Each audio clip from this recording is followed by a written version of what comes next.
तो नेक्स्ट हम लोग बात करेंगे, अभी हम लोगों ने पढ़ा था महान हिमालय के अंतर्गत जो कुछ ग्लेशियर्स थे उनकी बात करी थी। अब हम लोग नेक्स्ट पढ़ते हैं, इसके अंदर देखो लघु हिमालय, तीसरा पार्ट पढ़ेंगे हिमालय का। और तीसरा पार्ट कौन सा है? तो तीसरा पार्ट होगा लघु हिमालय। सबसे पहले हम लोग बात करें लघु हिमालय के बारे में, तो लघु हिमालय जो है, इस लघु हिमालय को हम लोग हिमाचल हिमालय के नाम से भी जाना जाता है। यानी कि इस हिमालय का सर्वाधिक विस्तार हिमाचल प्रदेश में पाया जाता है। और हिमाचल प्रदेश में होने के कारण मेरे प्यारे छात्रों, इस हिमालय के पार्ट को हम लोग हिमाचल हिमालय के नाम से भी जानते हैं। नेक्स्ट यदि हम लोग बात करें तो लघु हिमालय जो है, इस हिमालय को ही हम लोग मध्य हिमालय के नाम से भी जाना जाता है। इसी हिमालय को अगर हम लोग बात करें तो और किस नाम से जानते हैं? तो इसे मध्य हिमालय के नाम से भी जाना जाता है। लघु हिमालय के बारे में यदि हम लोग देखें तो लघु हिमालय का जो विस्तार है, यदि हम लोग इसके विस्तार की बात करें तो लघु हिमालय का विस्तार निम्न पर्वत श्रेणियों के रूप में पाया जाता है। यह लघु हिमालय कई सारी पर्वत श्रेणियों के रूप में विस्तृत है। और साथ ही साथ आपको याद रखना है कि जो लघु हिमालय या जो हिमाचल हिमालय है, इस हिमालय के अंतर्गत अवसादी चट्टानें पाई जाती हैं। चट्टानें कौन सी पाई जाती हैं? तो इसके अंतर्गत अवसादी चट्टानों की अधिकता पाई जाती है। और अवसादी चट्टानें अधिक होने के कारण आग्नेय चट्टानें होती हैं, और आग्नेय चट्टानों के बाद अवसादी चट्टानें होती हैं। और अवसादी चट्टानों के बाद यदि हम लोग बात करें तो अवसादी चट्टानों के बाद कौन सी चट्टानें होती हैं? तो रूपांतरित चट्टानें होती हैं। अब यहाँ हम लोग बात करें तो लघु हिमालय के अंतर्गत जैसे हम लोग जुड़े अवसादी चट्टानें होंगी, तो इस लघु हिमालय के अंतर्गत अगर हम लोग बात करें तो एक जीवाश्म नाम का जो पदार्थ है, यानी कि यहाँ जीवाश्मों की या जीवाश्म जो है, जीवाश्म पाए जाते हैं। क्या पाए जाते हैं? और जीवाश्म जहां होंगे वहां पर कई सारे प्राकृतिक संसाधन मिलेंगे।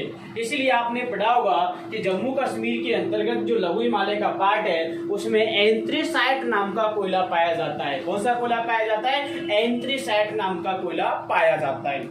आगे यदि हम लोग बात करें लघु हिमालय के विस्तार में अगर देखें तो देखो लघु हिमालय का विस्तार कई सारी पर्वत श्रेणियों के रूप में पाया जाता है। सबसे पहले यदि हम लोग बात करें तो सबसे पहले इसके अंतर्गत जो पर्वत श्रेणी पाई जाती है वह पर्वत श्रेणी कौन सी होगी? तो उसका नाम है पीर पंजाल पर्वत श्रेणी। क्या नाम होगा उसका? तो उसका नाम होगा पीर पंजाल पर्वत श्रेणी। पीर पंजाल पर्वत श्रेणी जो है, इसका विस्तार कौन से प्रदेश में पाया जाता है? तो आपको याद रखना है कि जम्मू कश्मीर में लघु हिमालय का जो पार्ट है उस पार्ट के लिए पीर पंजाल के नाम से जाना जाता है। अब यदि हम लोग पीर पंजाल के दक्षिण की बात करें तो पीर पंजाल के दक्षिण की ओर जाएंगे तो वहां पर एक पर्वत श्रेणी और पाई जाती है। और वो पर्वत श्रेणी कौन सी है? तो वो पर्वत श्रेणी है धौलाधर पर्वत श्रेणी। कौन सी हो जाएगी? और धौलाधर पर्वत श्रेणी जो है वो मेरे प्यारे बच्चों कहाँ पाई जाती है? तो आप लोग कहेंगे कि सर धौलाधर पर्वत श्रेणी का विस्तार हिमाचल प्रदेश में पाया जाता है। कहाँ पाया जाता है? हिमाचल प्रदेश में। ये दोनों पर्वत श्रेणियां, अभी हम लोग लघु हिमालय की पर्वत श्रेणियों की बात कर रहे हैं। यदि मैं तीसरी पर्वत श्रेणी की बात करूं तो तीसरी पर्वत श्रेणी कौन सी होगी? तो तीसरी पर्वत श्रेणी याद रखेंगे कि तीसरी पर्वत श्रेणी मसूरी पहाड़ी। कौन सी होती है? मसूरी पहाड़ी जो है ये भी किसका भाग है? लघु हिमालय का। मसूरी जो पहाड़ी है, यदि हम लोग देखें कि ये पहाड़ी कहाँ पाई जाती है तो मेरे प्यारे बच्चों मसूरी पहाड़ी जो है इसका विस्तार कहाँ पाया जाता है? तो इसका विस्तार मिलेगा उत्तराखंड में। कहाँ मिलेगा? उत्तराखंड में। देखो ये राज्य भी हम लोग याद रखेंगे, पर्वत श्रेणी भी याद रखेंगे, लघु हिमालय का विस्तार किन किन पर्वत श्रेणियों के रूप में पाया जाता है, और सीक्वेंस भी याद रखेंगे। और फोर्थ पर्वत श्रेणी जो होगी वह कौन सी होगी, तो वो मेरे प्यारे छात्रों नाग टिब्बा। कौन सी होगी, तो फोर्थ पर्वत श्रेणी का नाम होगा नाग टिब्बा पहाड़ी। कौन सी पहाड़ी होगी, सभी लोग एक बार बोलेंगे, कौन सी पहाड़ी होगी, नाग टिब्बा पहाड़ी।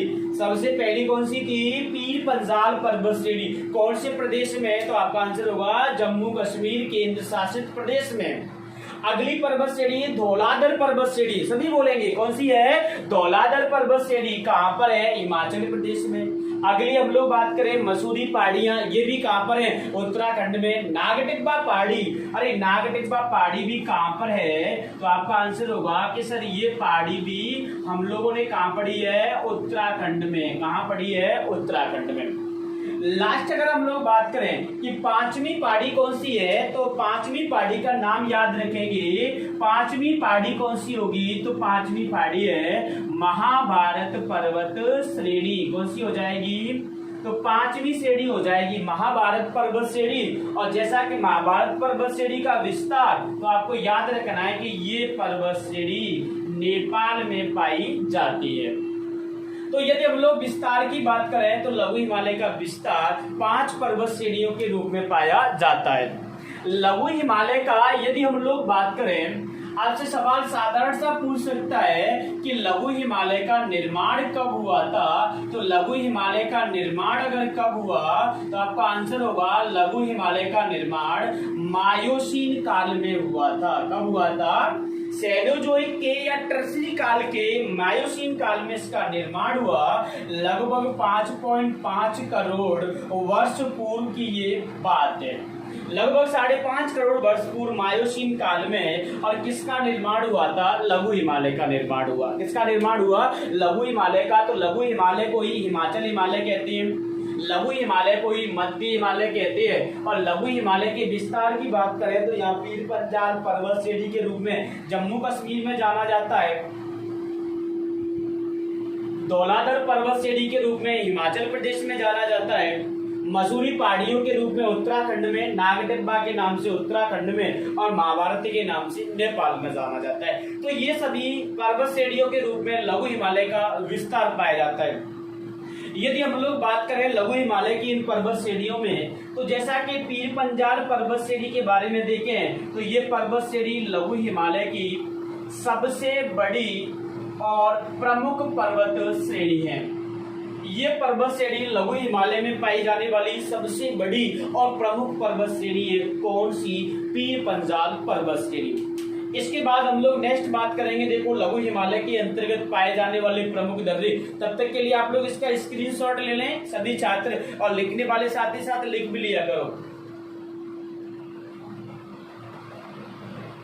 तो अब हम लोग बात करेंगे लघु हिमालय में कौन कौन से दर्रे पाए जाते हैं।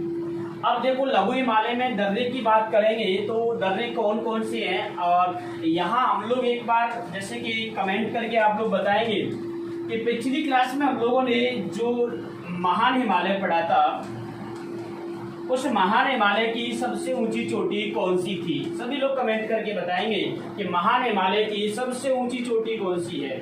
देखो इधर में, यदि मैं लघु हिमालय के दर्रों की बात करूं, हिमालय कौन सा है, तो लघु हिमालय। और लघु हिमालय में भी हम लोग क्या पढ़ेंगे, तो वो टॉपिक होगा हमारा दर्रे। अब लघु हिमालय के अंतर्गत दर्रे कौन कौन से पाए जाते हैं, तो जैसे हम लोग पढ़े हैं, सबसे पहले यदि हम लोग बात करें कि जो लघु हिमालय है, इस लघु हिमालय के पीर पंजाल के अंतर्गत हम लोग देखें तो इसमें सबसे पहला जो दर्रा आता है वह दर्रा कौन सा होगा, तो सबसे पहला दर्रा जो है उसका नाम है पीर पंजाल। कौन सा होगा, तो सबसे पहला दर्रा है पीर पंजाल दर्रा। ये कहां पर है, जम्मू कश्मीर में। पीर पंजाल दर्रा जम्मू कश्मीर के अंतर्गत है। अगला दर्रा देखो, अगले दर्रे की हम लोग बात करें तो अगला दर्रा कौन सा होगा, तो अगला दर्रा है बनिहाल दर्रा। अगला कौन सा है, बनिहाल दर्रा। और ये दर्रा कहां पर है, तो बनिहाल दर्रा भी जम्मू कश्मीर में। पीर पंजाल दर्रा जो है, ये दर्रा अगर हम लोग देखें तो श्रीनगर को गिलगिट से जोड़ने का कार्य करता है। किससे जोड़ेगा? श्रीनगर को गिलगिट से जोड़ने का कार्य करता है।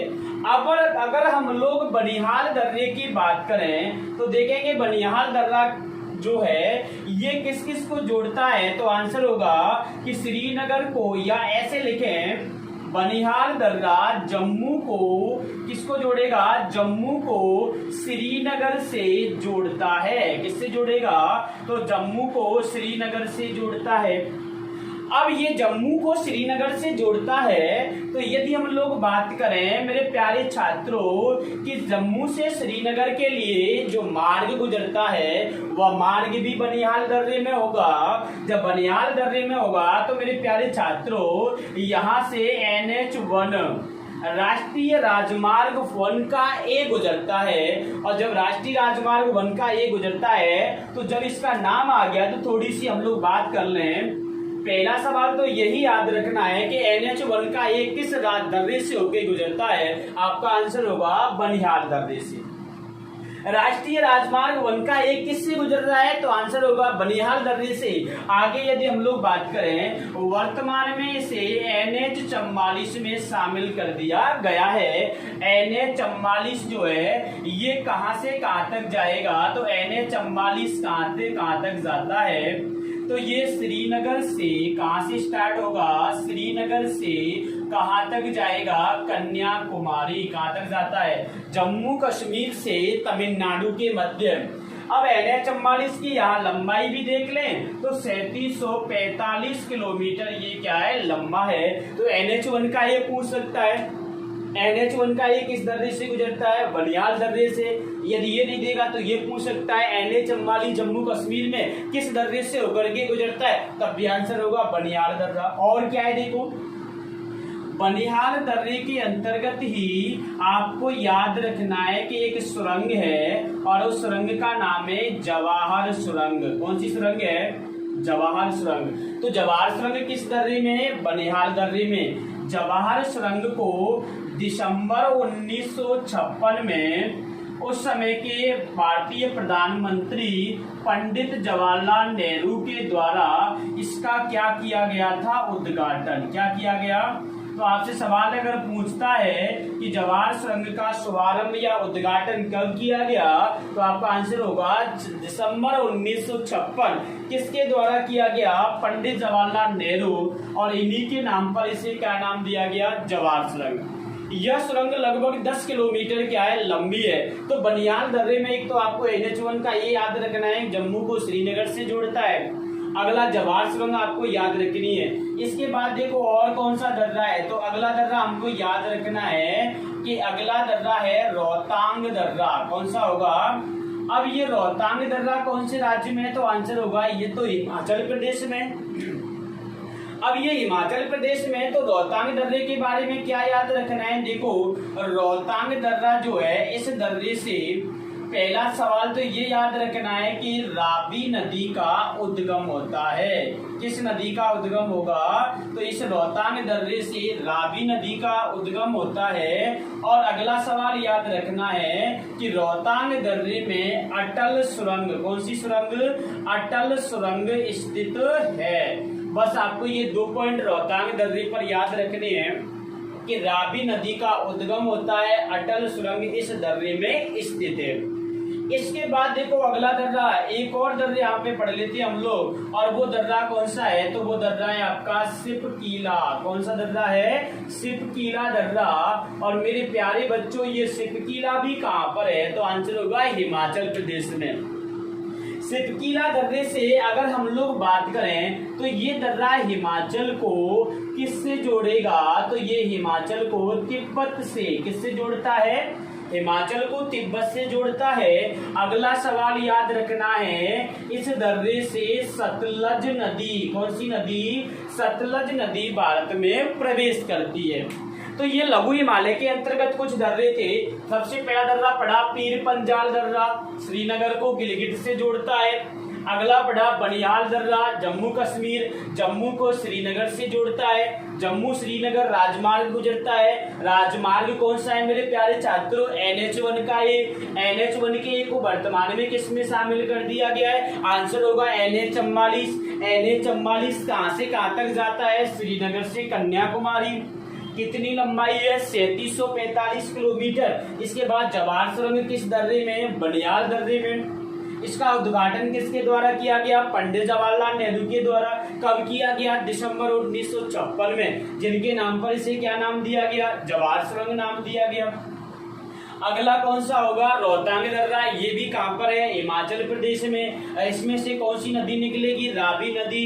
अटल सुरंग किस दर्रे में है? रोहतांग दर्रे में। अगला सिपकीला, ये भी कहां पर है? हिमाचल प्रदेश में। और ये हिमाचल को तिब्बत से जोड़ता है, साथ ही साथ सतलज नदी इससे भारत में क्या करती है? प्रवेश करती है। तो ये बेटा लघु हिमालय के अंतर्गत पाए जाने वाले दर्रे थे। एक बार आप लोग इन दर्रों का भी स्क्रीनशॉट ले लो, उसके बाद आगे की बात करते हैं।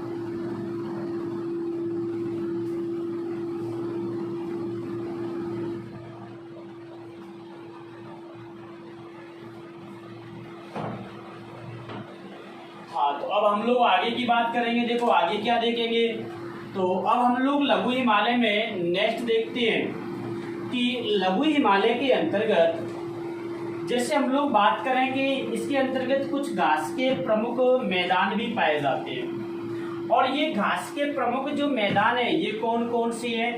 तो यहाँ हम लोग नेक्स्ट बात करेंगे कि लघु हिमालय के अंतर्गत कौन कौन से घास के क्या पाए जाते हैं? मैदान। आओ बच्चों याद देखें, हम लोग बात कर रहे हैं कि लघु हिमालय में जो घास के मैदान पाए जाते हैं वो कौन से होंगे? तो आपका आंसर होगा शीतोष्ण कटिबंधीय। कौन से होंगे? शीतोष्ण कटिबंधीय घास के मैदान। किसके मैदान है ये? तो शीतोष्ण कटिबंधीय घास मैदान पाए जाते हैं। अब यदि हम लोग शीतोष्ण कटिबंधीय घास मैदानों की बात करें तो इनके लिए एक शब्द और यूज किया जाता है, और वो शब्द कौन सा है? आपसे आंसर रखना है याद कि अल्पाइन प्रकृति के। कैसे हैं? अल्पाइन प्रकृति के घास के मैदान भी कहा जाता है।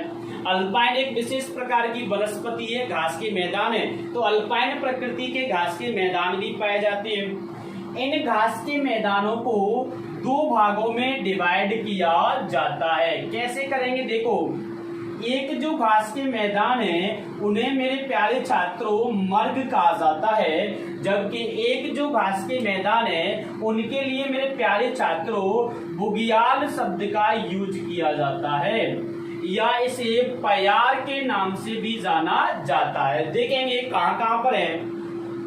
जो शीतोष्ण कटिबंधीय घास के मैदान मर्ग कहलाते हैं, ये मर्ग नाम के घास के मैदान अगर हम लोग बात करें कहाँ पाए जाते हैं तो मेरे प्यारे छात्रों ये जम्मू कश्मीर में। कहाँ मिलेंगे आपको? तो ये जम्मू कश्मीर के अंतर्गत पाए जाते हैं। यदि मैं इनके एग्जाम्पल की बात करूं तो आप लोगों ने पढ़ा होगा, सुना होगा, माँ तुझे सलाम पिक्चर देखी होगी। उस पिक्चर के अंतर्गत आपको ये मर्ग के एग्जाम्पल देखने को मिल सकते हैं। और उनमें से मर्ग कौन से होते हैं? तो देखो, एक मर्ग होता है जिसे हम लोग सोनमर्ग कहते हैं, एक मर्ग होगा जिसका नाम है गुलमर्ग। तो ये गुलमर्ग और सोनमर्ग जो है ये क्या है? तो ये शीतोष्ण कटिबंधीय घास के मैदान होते हैं। यदि मैं बुग्याल और प्यार की बात करूं तो ये कहाँ पाए जाती हैं? तो आप लोग कह सकते हैं कि ये उत्तराखंड में जो घास के मैदान हैं उन घास के मैदानों को मेरे प्यारे छात्रों किस नाम से जानते हैं? तो आंसर होगा सर उनको बुग्याल या प्यार कहा जाता है। क्या कहा जाता है? बुग्याल या प्यार कहा जाता है। एक बार ये चीज और समझ लो, शीतोष्ण कटिबंधीय क्या होता है। तो यहाँ मैं एक थोड़ा सा आपको इसकी हिंट दे देता हूँ कि जो हमारी पृथ्वी है ये गोलाकार आकृति में, ये केंद्र बिंदु है, और हमारी पृथ्वी के केंद्र से पूरब की पश्चिम की और जो पूरब से पश्चिम की ओर रेखाएं खींची जाती हैं वो मेरे प्यारे छात्रों कौन सी रेखाएं होती है? तो वो अक्षांश रेखाएं होती है। मान लो ये 0 डिग्री है, यदि मैं इसके उत्तर में जाऊं तो ये 30 डिग्री है, और भी जाएं तो ये 60 डिग्री है, ये 90 डिग्री है। सेम कंडीशन नीचे भी होगी, और नीचे कैसी होगी? तो यहाँ भी 30 डिग्री होगा, साउथ होगा। एक बार प्यारे छात्रों में इसको रफली बता देता हूँ। वैसे हम लोग इनकी बात शीतोष्ण कटिबंधीय जो कटिबंध है इन सब की बात अक्षांश और देशांतर में करेंगे, लेकिन जब यहाँ इसका जिक्र हो गया है तो यहाँ थोड़ी सी इसको क्लियर कर लेते हैं, जिससे कि आप लोग जब भी हिमालय पढ़ें तो आपका दिमाग जो है वो डाउटफुल नहीं रहना चाहिए। देखो इधर में यदि मैं बात करूं तो आप लोगों ने पढ़ा होगा कि वर्ष भर 12 महीने सूर्य जो है वो 30 डिग्री कर्क रेखा और मकर रेखा के बीच क्या करता है, घूमता रहता है। पूरी साल जब इन दोनों के मध्य घूमेगा तो यार हम लोग कह सकते हैं कि इस बीच हमेशा क्या रहता है, सूर्य की किरणें पड़ती रहती हैं। सूर्य की किरणें पड़ेंगी तो कैसा होगा, गर्म होगा, और गर्म होगा तो गर्म के लिए हम लोग यहाँ शब्द यूज करते हैं उष्ण, और दो अक्षांशों के मध्य के क्षेत्र को कटिबंध कहा जाता है। यदि मैं इस 30 डिग्री से ऊपर की ओर जाऊंगा तो शीत ऋतु बढ़ेगी, गर्म ऋतु कम होगी, यहाँ शीतोष्ण कटिबंध होंगे और यहाँ कौन से होंगे, शीत। इसका मतलब है 30 डिग्री से 60 डिग्री के मध्य जो घास के मैदान पाए जाते हैं मेरे प्यारे छात्रों, एक बार क्या कहते हैं इनको सभी बताएंगे, तो इनको क्या कहते हैं, शीतोष्ण कटिबंधीय घास के मैदान। सभी बताएंगे एक बार कमेंट करके कि जो घास के मैदान 30 डिग्री से 60 डिग्री के मध्य होंगे वह घास के मैदान क्या कहलाएंगे, शीतोष्ण कटिबंधीय। यही देख लेते हैं, मान लो कोई घास का मैदान 30 डिग्री, अरे अक्षांश रेखा 0 डिग्री से 30 डिग्री के मध्य है मेरे प्यारे बच्चों, क्या कहलाता है, उष्ण कटिबंधीय घास के मैदान कहलाते हैं। क्या कहलाते हैं, उष्ण कटिबंधीय घास के मैदान कहलाते हैं। जो जुनून बरकरार रहना चाहिए जिससे कि सफलता भी हमारे कदम आकर के क्या करेगी, चूमेगी। तो यहाँ हम लोगों को ध्यान रखना है, ये उष्ण कटिबंधीय हो गया, ये शीतोष्ण कटिबंधीय हो गया। तो ये हमारे शीतोष्ण कटिबंधीय घास के क्या थे, मैदान थे। ये मैदान कहाँ पाए जाते हैं, ये मैदान स्पेशल लघु हिमालय के अंतर्गत पाए जाते हैं। एक बार रिवाइज करो, इन घास के मैदानों को जम्मू कश्मीर में मर्ग कहा जाता है, एग्जाम्पल में सोनमर्ग, गुलमर्ग। इन घास के मैदानों को उत्तराखंड में बुग्याल या प्यार के नाम से जाना जाता है। एक बार इसका स्क्रीनशॉट ले लें आप लोग जल्दी से।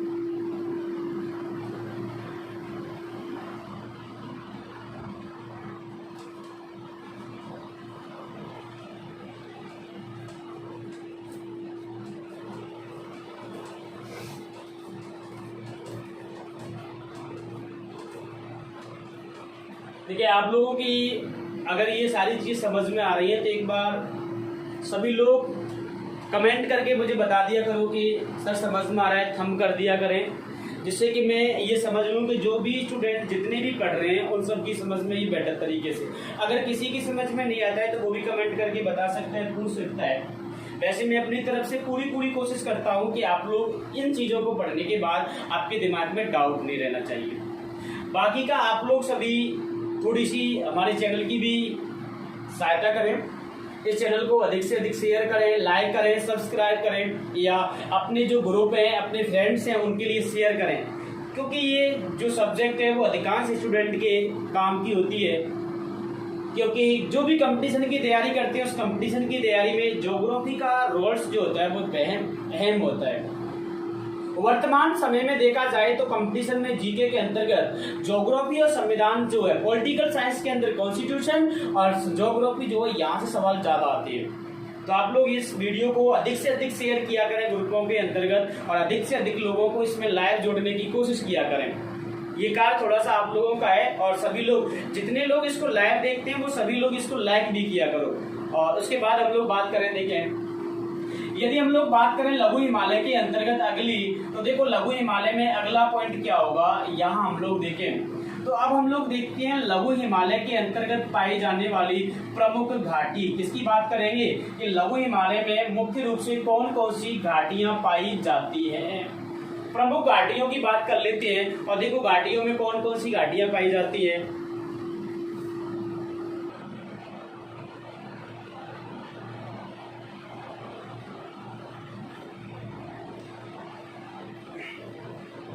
तो प्रमुख घाटियों में देखो कौन कौन सी घाटियां पाई जाती हैं। घाटियों में हम लोग बात करें, देखें सबसे पहले हम लोग जो घाटी को पढ़ेंगे वह घाटी कौन सी है, तो वो घाटी पढ़ेंगे मेरे प्यारे बच्चों कश्मीर घाटी। कौन सी घाटी पढ़ेंगे, पहली घाटी देखेंगे यहाँ हम लोग कश्मीर की घाटी। कौन सी घाटी पढ़ेंगे? तो फर्स्ट घाटी के बारे में हम लोग देखते हैं, कश्मीर की घाटी। और ये घाटी कौन से के प्रदेश में पाई जाती है? तो आपका आंसर होगा सर ये घाटी कश्मीर की घाटी जम्मू कश्मीर केंद्र शासित प्रदेश में इसका क्या पाया जाता है? विस्तार पाया जाता है। आओ मेरे प्यारे छात्रों, यहाँ हम लोग कश्मीर की घाटी के बारे में पढ़ते हैं। कश्मीर की घाटी जो है, यदि हम लोग इस घाटी की बात करें तो देखो इस घाटी के अंतर्गत एक तो सेब की क्या होती है? खेती होती है।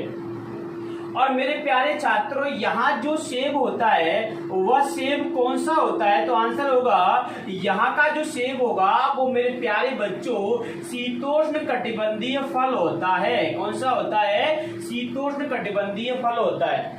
फल दो प्रकार के होते हैं, एक उष्ण कटिबंधीय और एक कौन सा होता है? शीतोष्ण कटिबंधीय फल। तो जो जम्मू कश्मीर के अंतर्गत कश्मीर की घाटी में सेब की खेती होती है वह सेब कौन सा होगा? शीतोष्ण कटिबंधीय फल होता है। यदि हम लोग आगे बात करें तो इसके अंतर्गत एक और खेती होती है, और वो खेती कौन सी है? तो वो खेती है मेरे प्यारे छात्रों केसर की खेती। कौन सी खेती होती है? अरे दाने दाने में है केसर का स्वाद। क्या है? दाने दाने में है केसर का स्वाद। तो ये केसर की खेती भी कहाँ होती है? भारत में। तो ये केसर की खेती भी कश्मीर की किस में होती है? घाटी में होती है। अब देखो जो ये केसर की खेती होती है, इस केसर की खेती को मेरे प्यारे ढक्कनों स्थानीय भाषा में, कौन सी भाषा में? स्थानीय भाषा में क्या कहा जाता है? तो यहाँ केसर की खेती को स्थानीय भाषा में मेरे प्यारे छात्रों किस नाम से जानते हैं? तो आप लोग याद रखेंगे केसर की खेती को स्थानीय भाषा में जाफरान कहा जाता है। क्या कहा जाता है? जाफरान के नाम से जाना जाता है। एक पॉइंट और याद रख लेना मेरे प्यारे छात्रों, वो पॉइंट कौन सा याद रखेंगे? तो वो याद रखेंगे करेबा। क्या याद रखोगे? तो वो याद रखेंगे करेबा। अरे सर करेबा क्या होता है? तो देख लो भाई, करेबा जो होता है ये करेबा हिमानीकृत मृदा होती है। कैसी होती है? हिमानीकृत मृदा। अरे ये हिमानीकृत मृदा क्या होती है? अगर ये मृदा भी देखें तो अरे ऐसी मृदा, ऐसी मिट्टी जिसमें वर्फ के कण पाए जाते हैं। अरे ऐसी मिट्टी जिसमें वर्फ के कण पाए जाते हैं उस मृदा को करेबा कहा जाता है। अरे करेबा कहाँ पाई जाती है? आंसर होगा सर करेबा कश्मीर की घाटी में पाई जाती है। तो ये सारी चीजें कश्मीर की घाटी के बारे में याद रखेंगे। सेकंड देखेंगे हम लोग यहाँ, सेकंड आपको याद रखना है। और सेकंड कौन सी है? तो सेकंड है कांगड़ा घाटी। कौन सी घाटी याद रखेंगे? कांगड़ा घाटी हिमाचल प्रदेश। तीसरी घाटी याद रखेंगे लाहौल स्पीति। कौन सी घाटी याद रखनी है? लाहौल स्पीति घाटी। अरे लाहौल स्पीति घाटी भी कहाँ पर है? तो ये घाटी भी हिमाचल प्रदेश में। चौथी घाटी याद रखनी है। चौथी कौन सी होगी? आंसर होगा कुल्लू मनाली घाटी। कौन सी घाटी है? कुल्लू मनाली घाटी। मेरे प्यारे छात्रों ये घाटी भी कहाँ पर है? आंसर होगा ये घाटी भी सर हिमाचल प्रदेश में है। अरे कांगड़ा घाटी हिमाचल प्रदेश में, लाहौल स्पीति घाटी हिमाचल प्रदेश में, कुल्लू मनाली घाटी हिमाचल प्रदेश में। अरे कुल्लू मनाली घाटी जो है यहाँ पर आलू की क्या होती है? खेती। अरे भारत में सर्वाधिक आलू की खेती किस घाटी में होती है? अरे सर्वाधिक आलू की खेती किस घाटी में होती है मेरे प्यारे छात्रों? आंसर होगा कुल्लू मनाली की घाटी। आलू की खेती सर्वाधिक यहाँ होती है। इसके बाद पांचवी घाटी का नाम याद रखोगे। और मेरे प्यारे छात्रों पांचवी घाटी जो होगी वो कौन सी है? काठमांडू घाटी। कौन सी घाटी है?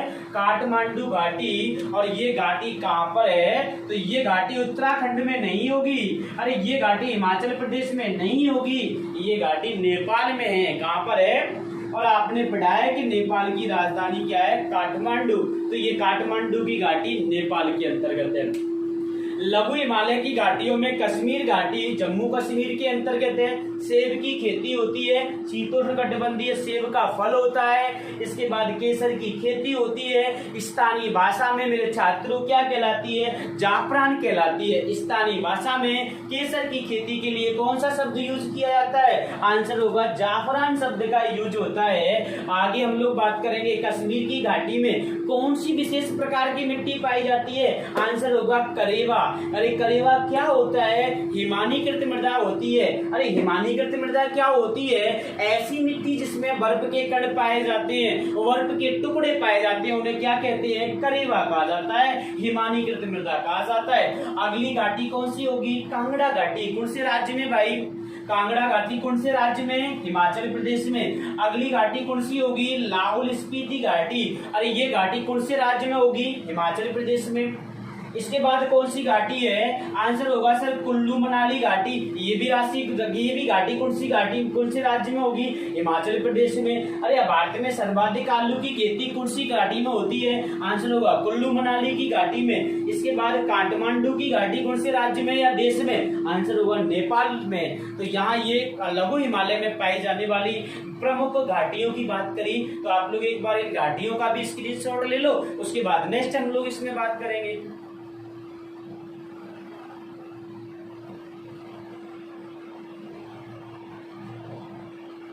आप सभी लोग बड़े ध्यान से पढ़ा करो और सारी चीजों को लिखा करो। समय बहुत है, दिन भर और रात भर करते ही क्या हो? 2 घंटे 4 घंटे की क्लास लेते हो आप लोग। उन क्लासों के माध्यम से सभी अपने नोट्स बनाओ। इस कोरोना के समय का सदुपयोग करो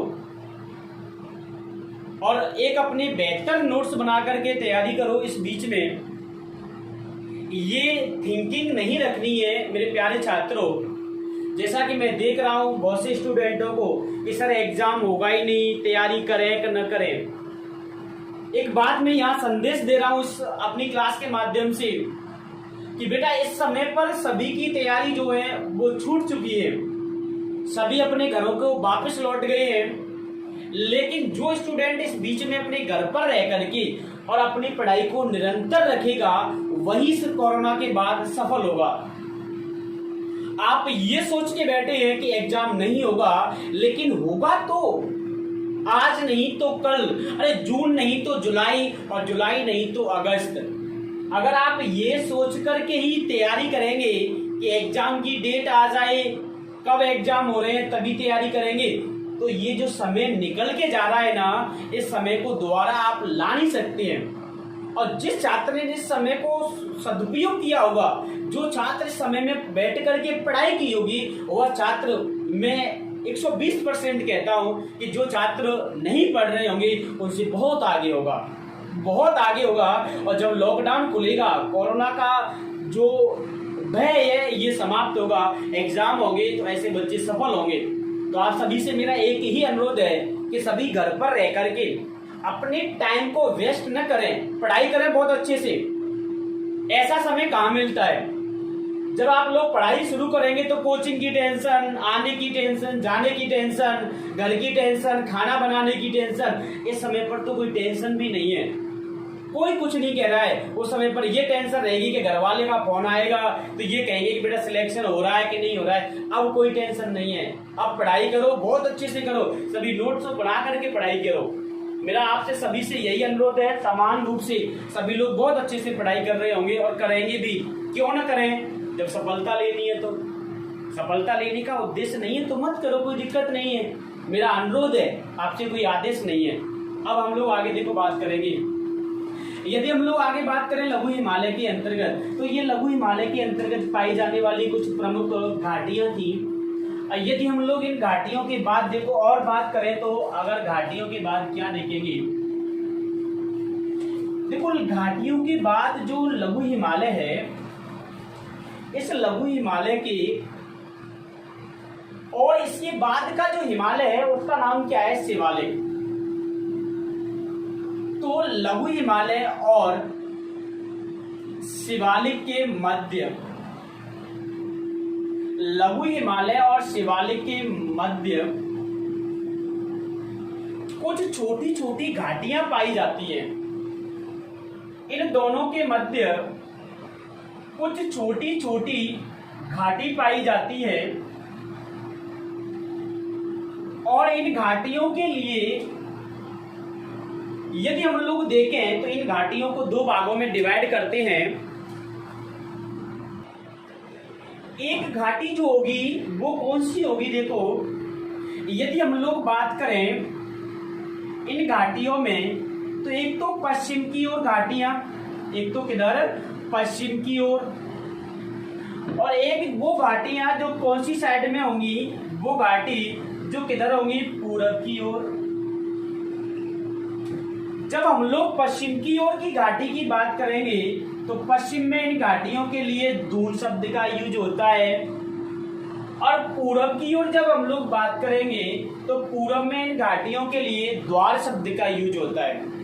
अरे लघु हिमालय और शिवालिक के मध्य कुछ छोटी छोटी घाटी पाई जाती हैं। मेरे प्यारे छात्रों, इन घाटियों को पश्चिम की ओर दून कहा जाता है। क्या कहा जाता है? पश्चिम की ओर दून कहा जाता है। एग्जाम्पल जैसे देहरादून, क्या होगा? देहरादून। एग्जाम्पल जैसे पाटलिदून, एग्जाम्पल जैसे पाटलिदून। ऐसे ही जो घाटी पूरब की ओर पाई जाती है उन्हें द्वार कहा जाता है। एग्जाम्पल में अगर हम लोग देखें तो आपने पढ़ा होगा हरिद्वार। कौन सा द्वार? हरिद्वार। आपने पढ़ा होगा या सुना होगा एक और कोट द्वार। क्या होगा? कोट द्वार।